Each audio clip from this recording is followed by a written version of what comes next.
नमस्कार। आकाशवाणी जयपुर अजमेर से प्रस्तुत हैं प्रादेशिक समाचार।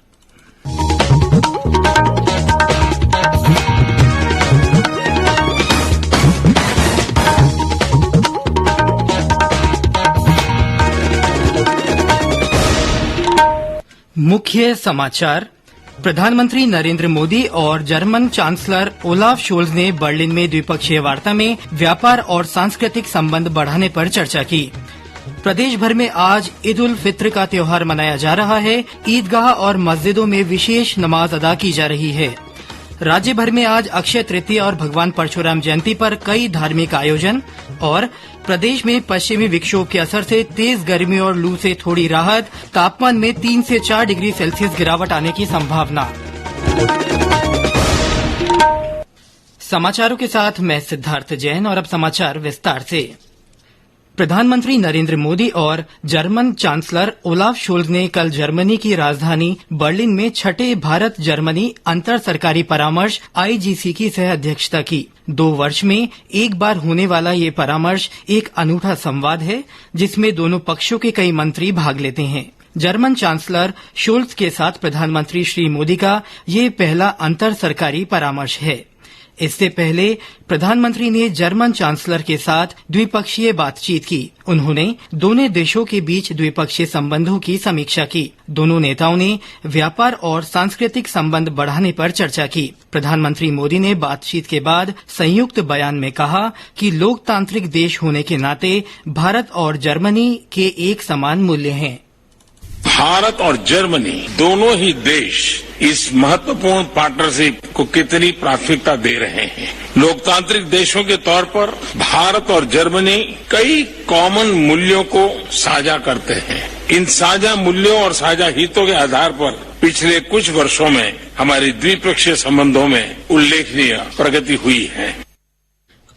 प्रधानमंत्री मोदी ने यूक्रेन संकट पर कहा कि भारत ने शुरू से ही संघर्ष विराम का आह्वान किया था क्योंकि उसका मानना था कि बातचीत ही समस्या का एकमात्र रास्ता है।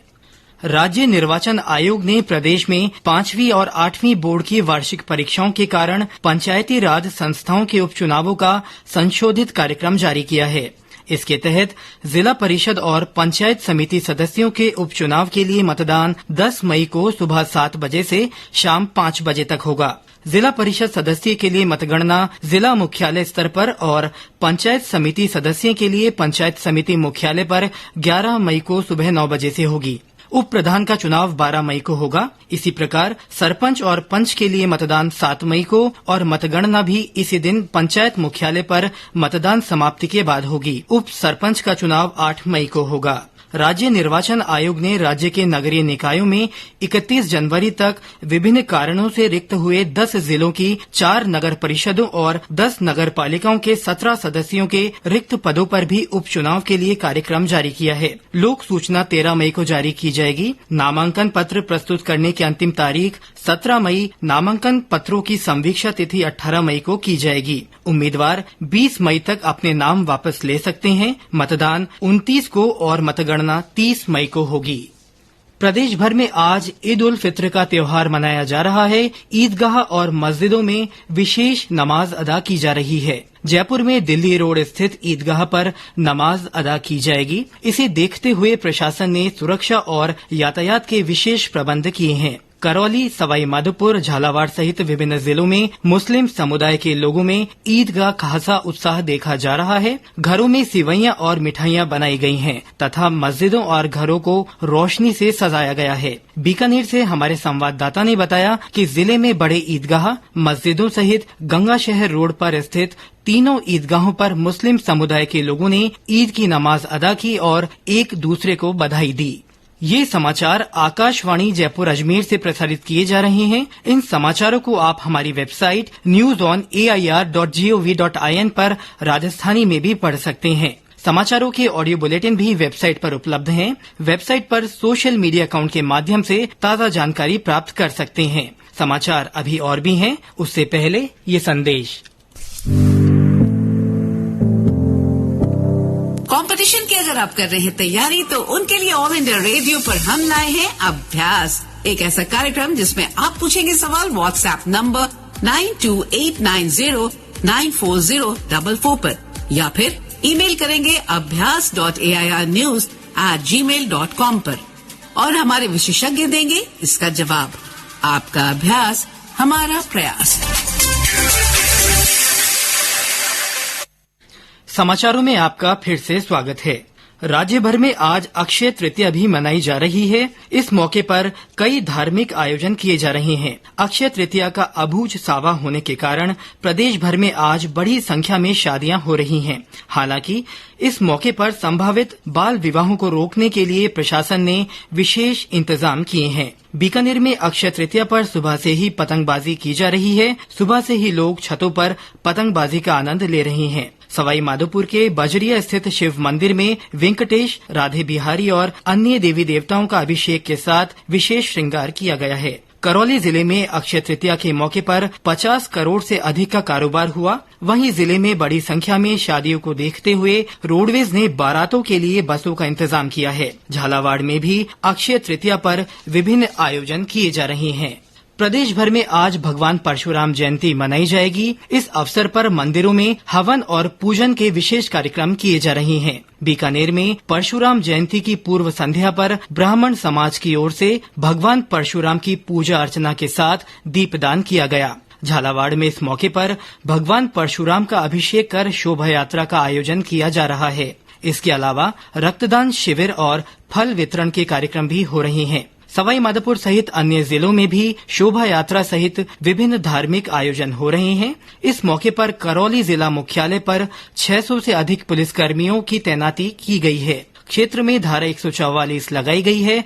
प्रशासन की ओर से किसी भी रैली को निकालने की अनुमति नहीं दी गई है।